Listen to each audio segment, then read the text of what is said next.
In this video, I'm going to teach you the split bottom mount, also known as the 1.5 front mount, and it looks like this. Now, the split bottom mount is a really nice mount to learn because it is the foundation for a lot of really iconic tricks. And if you want to really build a diverse set of tricks, this is a really good place to start. It's also the foundation for our front style speed combo tutorial series. And that's a good series to watch if you're interested in making up your own combos, where we teach you really small elements and how to put them together into larger tricks, but it all starts with the split bottom mount. So in this video, I'm going to teach you several ways to get into the split bottom mount so that you have a little bit more diversity when you're learning these different tricks. So the first way to get into it is actually based on your front mount, and sometimes this is also called a bottom mount. And all you want to do with this is, once you get into your front mount, you just want to insert your first finger from your yo-yo hand in between these two strings. You're going to rock the yo-yo back a little bit, and as the yo-yo is as far back as it's going to get, you just bring your yo-yo hand right under the yo-yo, and you can see that puts you right into the split bottom mount. And I think that's actually where the split bottom mount gets its name, because you've got a bottom mount and you're just kind of splitting it. So with this, it's a pretty simple way to get into it as long as you swing the yo-yo back and you've got the right timing. Most of the time this will work. The one thing you can do to help yourself out a little bit is make sure that your yo-yo finger is extended. There might be a tendency to want to curl your yo-yo finger in, and if you do that, there's a decent chance that you're going to miss the string. So it's just a little bit easier. Keep that yo-yo finger extended, swing the yo-yo back, and just roll right under the yo-yo. That'll get you into the split bottom mount. Now, the second way to get into it is the way I showed you at the beginning of this video, and that's just to throw right into the split bottom mount. And this way, it can be a little bit tricky to get it down at first, like a lot of mounts, and so I'm going to give you a couple of tips. The first thing that you want to do is get a good throw, and then you're going to take your opposite hand and position it between the string and your body, and then just lift the string up. But unlike the front mount where you set the yo-yo right on the string, instead you're going to position your yo-yo hand just above the yo-yo. And then you're going to swing the yo-yo a little bit. And again, as it's swinging toward you, you're just going to pull straight up with your opposite hand, and that'll accelerate the yo-yo right over your finger into the mount. Now, one thing that can happen with this mount is the same as what can happen with other mounts, is if you just continue to pull up, the yo-yo will run into your finger. So after the yo-yo goes over your first finger on your yo-yo hand, you are going to want to bring your hands together just a little bit to cushion the yo-yo in the mount. Now, when you're doing this, you may find that you're missing the string a little bit, and so most likely that means that you're not pulling your hand straight up.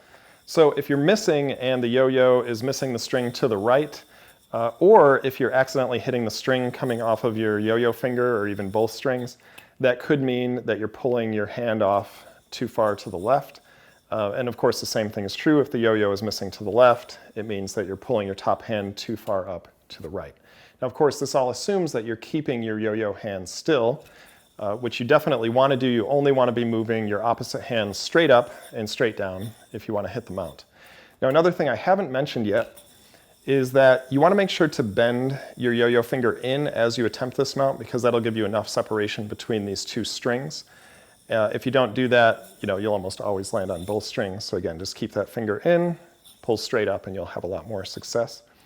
Now, once you have gotten this down by just swinging the yo-yo up into the mount, of course, when you get better at it, you want to go into it right off of the throw.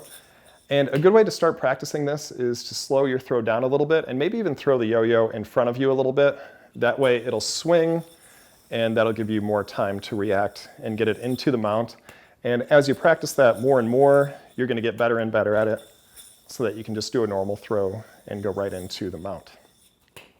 Now, once you've got that down, you can add a little bit of flair before you get into the mount.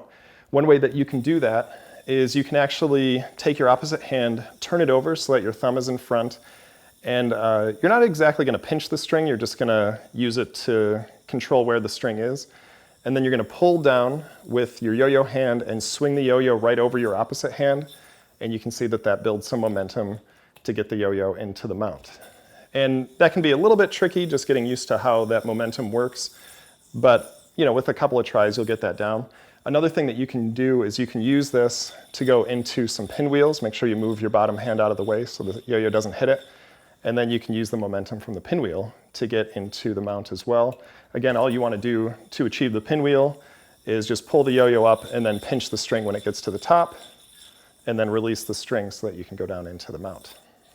Now, another way that's even a little bit more flashy than this is to, basically it looks like you're going to go into a front mount, but you pull up and to the side so that you miss the string, and then you bend your finger in to release the string, and that'll allow you to get into the mount.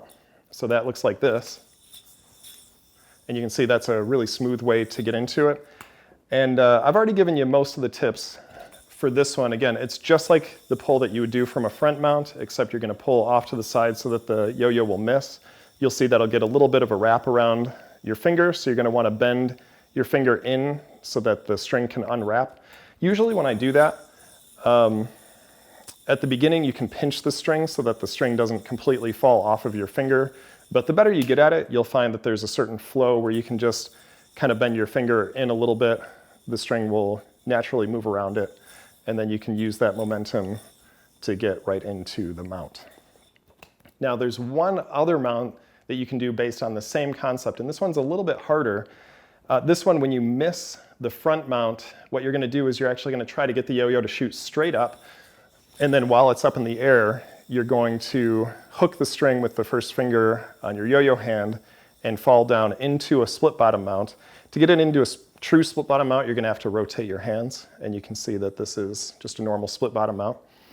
And again, you want to make sure that you practice this one after you've fully mastered this trick, because it's pretty much the same, but a few different things are happening.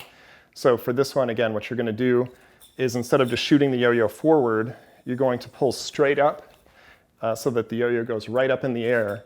And while the yo-yo's up in the air, you're actually going to have to move past the string with your yo-yo hand and then pull the string that's up in the air back toward you. And then you're going to have to land it on that inside string so that it lands in the mount. And once you've got it here, again, all you're going to do is you're going to rotate your hands kind of a half turn, and that'll get it back into your split bottom mount.